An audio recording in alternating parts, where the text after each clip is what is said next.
ఉమ్, ఉమ్. ఇవాళ బెజవాడలో 5-6 వేలు ఇస్తుంటే దొరకట్లా.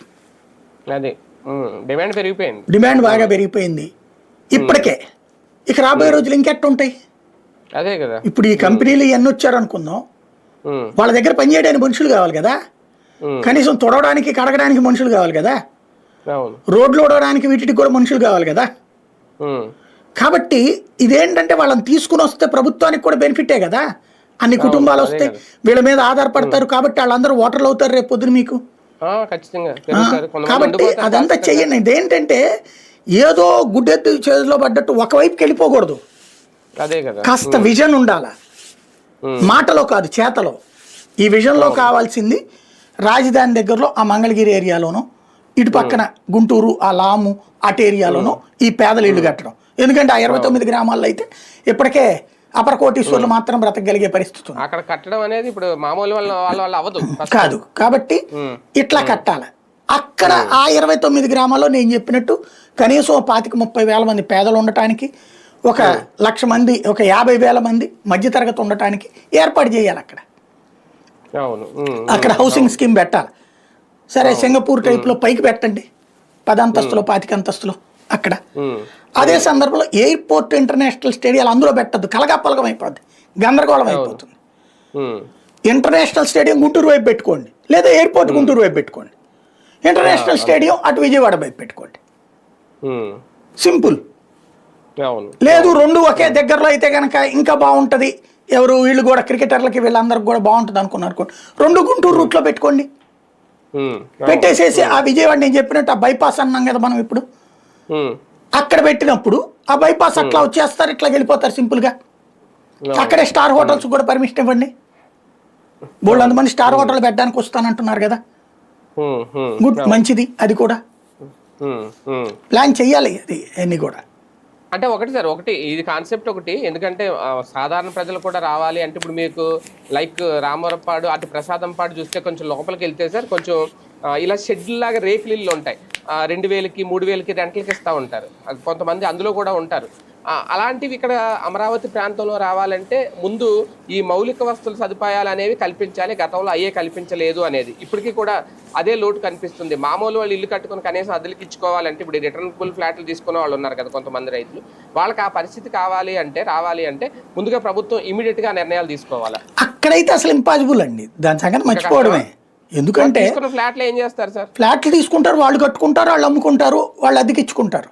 అందులో కేవలం రిచ్ తప్పించి మిడిల్ క్లాసు లేబర్ ఎక్స్పెక్ట్ చెయ్యొద్దు, నేను అంటుంది అదే. అందుకని అక్కడ కనీసం ఒక 20-30 వేల మంది, 50,000 మంది పేదలు మధ్య తరగతి ఉండేందుకు ఏమైనా కట్టండి అంటున్నా. అదే హౌసింగ్ బోర్డు, ఈ ప్రధానమంత్రి ఆవాస్ యోజన కింద కట్టండి అక్కడ. ఖచ్చితంగా ఇప్పుడే ప్లాన్ చేయాలి, అది చేయాలి, అదే అంటున్నాను. కష్టం లేకపోతే కనుక ఇప్పుడే అక్కడ మనుషులు దొరకని పరిస్థితి ఉంది. అవును. కానీ ఒక అతిపెద్ద పరిశ్రమ TCS లాంటిది వస్తే ఓకే, అది 99 పైసలకి ఎకరం ఎలా ఇచ్చారనేది ఒక పాయింట్, ఎందుకు ఇచ్చారని నేను అన్నగాని ఎలా ఇచ్చారనేది. అలాగే అదేదో అమరావతిలోనే పెట్టచ్చు కదా, ఎందుకంటే 12,000 మందికి ఉద్యోగ అవకాశాలు వస్తాయంటున్నారు. తీసుకెళ్లి దాన్ని విశాఖపట్నంలో పెట్టడం, అది కూడా రుషికొండ ప్రాంతంలో ఇవ్వడం. ఆల్రెడీ ఆర్థిక రాజధాని విశాఖ అంటారు కదా, ఇంకా దాన్ని అభివృద్ధి చేయాలన్నా, లేదంటే అభివృద్ధి ఎక్కడెందుకు తీసుకురాకూడదంటే ఎలా చూడాలి, ఎందుకు ఆ నిర్ణయం? ఎక్కడికి ఎందుకు వస్తారు వాళ్ళు? సాఫ్ట్వేర్ ఇంజనీరు అమరావతి, మంగళగిరి, ఒక 25-30 ఏళ్ల తర్వాత ఇది బాగుపడితే ఇక్కడికి రావచ్చేమో. కానీ ప్రస్తుతం ఇవాళ ఉన్న సామాజిక కోణం మీరు చూసుకోండి. పల్లె ప్రాంతాల్లో పెళ్లి చేసుకునే అమ్మాయి తన పల్లెటూళ్ళలో ఉండటానికి ఇష్టపడట్లా, పట్టణ ప్రాంతాల్లో పెళ్లి చేసుకునే అమ్మాయి కూడా తను అక్కడ ఉండటానికి ఇష్టపడట్లా. ఫర్ ఎగ్జాంపుల్ మంగళగిరి, తెనాలి, ఈ పక్కన ఉన్నటువంటి పల్లెటూళ్ళు ఉన్నాయి కదా, అక్కడ వాళ్ళని అడగండి, ఏ అబ్బాయిలకి ఇస్తున్నారు వాళ్ళు? హైదరాబాద్లో ఉద్యోగం చేయాలా, చెన్నైలో ఉద్యోగం చేయాలా, బెంగళూరులో చేయాలి, గురుగావ్లో చేయాలి, ఢిల్లీలో చేయాలి. అట్లయితేనే చేస్తాం.